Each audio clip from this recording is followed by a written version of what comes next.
ఒక పెద్ద పల్లెటూరి చెరువుగట్టు. ఉదయం పూట సోమయ్య పడవపై వెళ్లి వలవేసి ఎంతో కష్టపడి పెద్ద పెద్ద తాజా చేపలను పట్టుకుని గట్టుకొస్తాడు. గట్టు మీద ఒక పెద్ద వెదురు బుట్టలో ఆ చేపలన్నీ వేసి సంతోషంగా చూసుకుంటూ ఉంటాడు. అంతలో ధనవంతుడు కోటయ్య గర్వంగా మీసాలు తిప్పుతూ చేతిలో ఒక కాగితం పట్టుకుని అక్కడికొస్తాడు. అబ్బా, ఈరోజు ఆ గంగమ్మ తల్లి నా కష్టాన్ని గుర్తించింది. ఎంత పెద్ద పెద్ద తాజా చేపలు పడ్డాయో. గత 3 రోజులుగా సరైన వేటలేక నా ఇంట్లో పిల్లలు ఆకలితో అలమటించిపోతున్నారు. ఈ చేపలను ఇప్పుడే బజారుకు తీసుకెళ్లి అమ్మితే మంచి ధర వస్తుంది. నా భార్యకు పిల్లలకు 2 రోజుల పాటు కడుపు నిండా మంచి తిండి పెట్టొచ్చు. ఎండనక వాననక అర్ధరాత్రి చలి అనక నేను పడ్డ కష్టానికి ఈరోజు తగిన ప్రతిఫలం దొరికింది. దేవుడా, నీకే కృతజ్ఞతలు. అంతలోనే కోటయ్య అక్కడికొచ్చి గంభీరంగా గద్దిస్తూ గట్టిగా, ఏయ్ సోమయ్య, ఆగు! ఆ బుట్టను కింద పెట్టు. ఎంత ధైర్యముంటే నా కళ్ల ముందే నా చెరువులోంచి దొంగిలించిన చేపలను బజారుకు తరలించాలని చూస్తావు? అసలు నా అనుమతి లేకుండా, నాకు కౌలు కట్టకుండా నా ముందే వలవేయటానికి నీకు ఎంత గుండె ధైర్యంరా? ఈ చెరువు, ఇందులో ఉన్న ప్రతి నీటి చుక్క, ప్రతి చేప నా ఆస్తి. అదేంటి కోటయ్య గారు అలా అంటారు? నా మాట వినండి బాబు. ఈ చెరువు మన ఊరు పెద్దల కాలం నాటి నుండి ఊరు జనాల అందరిది, ప్రభుత్వానికి సంబంధించింది. ఊరి పేద జనాలందరికీ ఇందులో చేపలు పట్టుకుని బతికే హక్కుంది.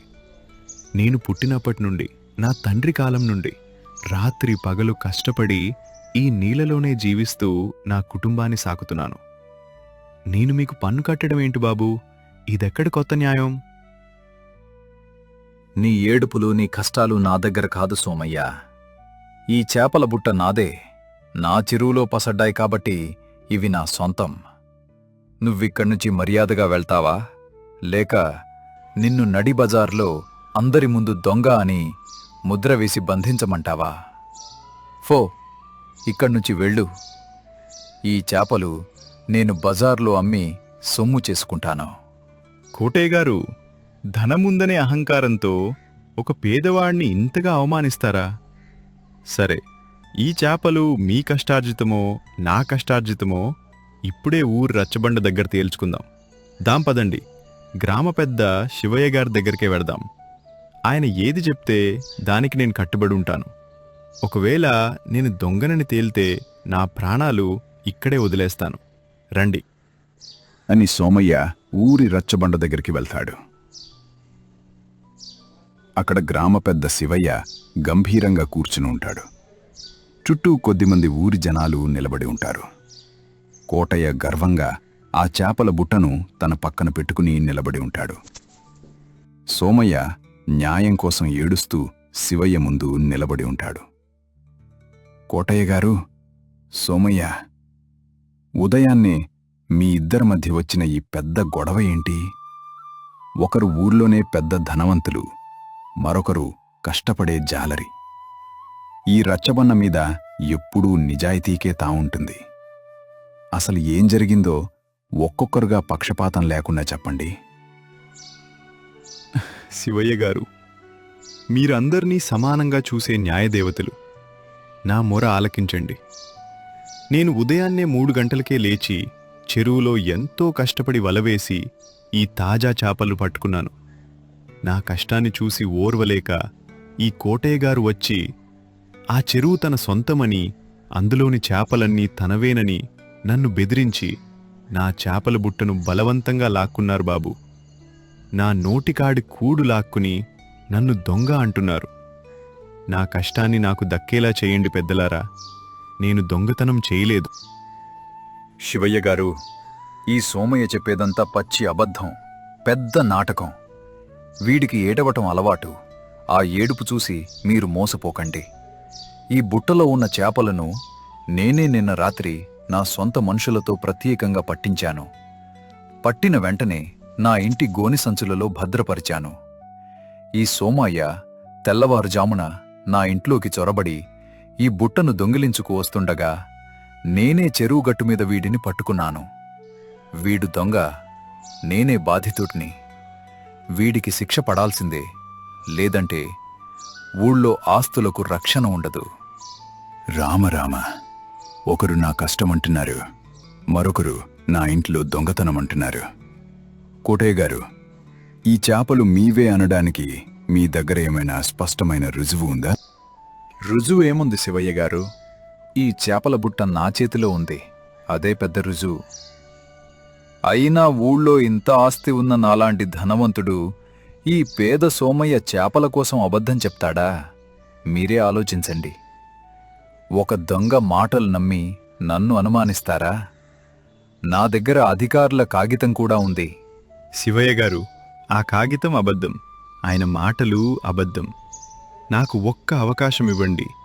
ఈ చేపలు ఎవరివో, ఎవరు రాత్రి పగలు కష్టపడ్డారో నేను ఇప్పుడే అందరి ముందే నిరూపిస్తాను. కోటయ్య గారు ఎంత పెద్ద అబద్ధం చెప్తున్నారో అందరికీ తెలిసిపోతుంది. అలాగే సోమయ్య, నీకు పూర్తి హక్కు ఉంది. నీ దగ్గరున్న ఆ ఉపాయం ఏంటో అందరి ముందు చూపించు. న్యాయమేంటో తేలుద్దాం. కోటయ్య గారు, మీరు ఈ చేపలను నిన్న రాత్రి మీ మనుషులతో పట్టించి గోనె సంచులలో రాత్రంతా దాచామని చెప్పారు కదా? ఇదే కదా మీ మాట? ఇందులో ఎలాంటి మార్పు లేదు కదా?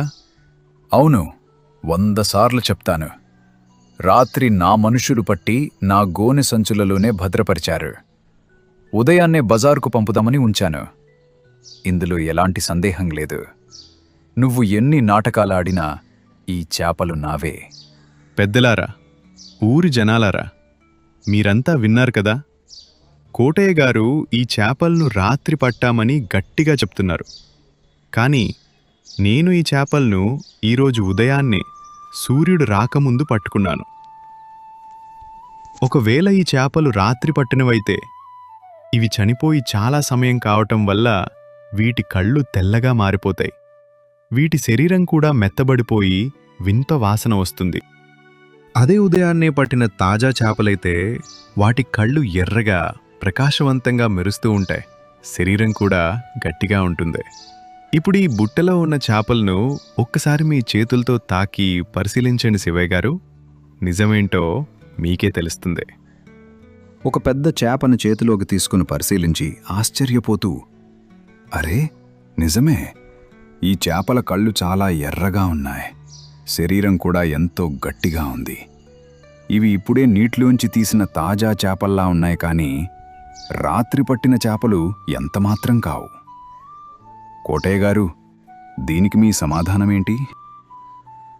అవును, సోమయ్య చెప్పింది 100% నిజం. జాలరివాడికున్న తెలివి కూడా లేకుండా కోటయ్య ధనగర్వంతో అబద్ధం చెప్పి పేదవాణ్ణి మోసం చేయాలని చూశాడు. ఛీ ఛీ, ఎంత ఘోరం! ఒక పేదవాడి పొట్ట కొడతాడా ఈ ధనవంతుడు? శివయ్య గారు, అది నా మనుషులు రాత్రి కాకుండా తెల్లవారుజామున పట్టారేమో. నాకు సరిగ్గా తెలీదు, నేను వినలేదు. కోటయ్య, ఇంకా అబద్ధాలు చెప్పి నిన్ను నువ్వు తగ్గించుకోకు. నీ తప్పు అందరి ముందు దొరికిపోయింది. ధనం ముందనే అహంకారంతో ఒక పేదవాడి నోటికాడి కూడు లాక్కోవాలని చూస్తావా? నీలాంటి వాళ్లను వదిలిపెడితే ఊళ్ళో పేదవాళ్లు బతకలేరు. ఇప్పుడే ఈ చేపల బుట్టను గౌరవంగా సోమయ్యకు అప్పగించు. అలాగే ఒక నిజాయితీగల పేద జాలర్ని దొంగ అని నిందించి మానసికంగా బాధపెట్టినందుకు నువ్వు సోమయ్యకు 10 బంగారు నాణేలను నష్టపరిహారంగా ఇక్కడే అందరి ముందు ఇవ్వాలి. ఇంకెప్పుడైనా ఈ ఊరి పేద జనాల జోలికి వస్తే నిన్ను ఊర్నించి బహిష్కరిస్తాం.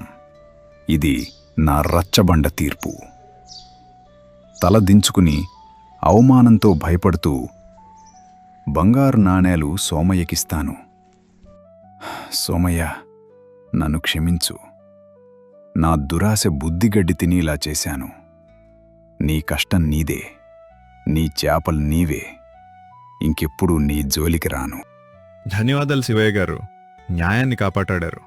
మోసం ఎంత పెద్దదైనా, ఎదుటివాడి ఎంత ధనవంతుడైనా, నిజాయితీ సమయస్ఫూర్తి ముందు ఏమాత్రం నిలబడలేవని ఈరోజు ఈ రచ్చబండ సాక్షిగా నిరూపితమైంది. ఈ నాణేలతో నా పిల్లలను బాగా చదివించుకుంటాను బాబూ.